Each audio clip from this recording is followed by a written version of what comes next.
มาเลือกช่วยกันในดูว่างานบุญพัดหลวงนี่เฮาสิเอาคันใดไปโซดีเนาะเอาไปใส่สุดบิกินี่โซ FC เบิ่งในคัน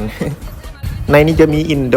เว็บ110 เว็บ100อันนี้บ่เอาไปเท่าไหร่เว็บ100หาก็เอาไปถ้าแขกมาเนาะให้ FC ถ้าแขกเบิ่งมานี่รถแข่งแล้วก็จะมีรถเว็บ125แล้วก็ดีมสุขับเนาะคันใดดีวะลองเลือกช่วยเบิ่งดูคันใดดีวะเฮาสิเอาไปแต่คันเดียวเนาะงานบุญพัดหลวงนี่เอาบูโน่ดีบ่ว่าเว็บ110ส่งเสียงนี่แต่อย่าลืมติดตามเด้อเฮาสิมีขายโปรโมชั่นเฉพาะบุญพัดหลวงเท่านั้นเด้อเฉพาะราคาเสื้อแล้วก็ราคาสติกเกอร์อย่างที่เอาไปขายแหละเขาที่ขายแต่อยู่ในเฉพาะบุญทัดหลวงนั้นราคานี้เนาะเบิดบุญทัดหลวงแล้วคือบ่ได้เด้อโอเคเอา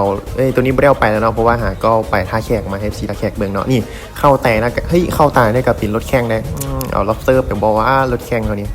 วัยรุ่นโครงไก่เนาะเฮ้ยโตแห้งของเขาเลยตัวนี้หรือว่าจะเอาสาย125ไปดีว่าหรือว่าจะเป็นดีมซูเปอร์คัพดีเนาะ FC ลองเม่นเลือกซวยเฮาในเด้อเดี๋ยวเฮาสิเอาไปคันนึงเด้อคันใดก็งามทุกคันเจอกันที่บุญทัดหลวงเด้อ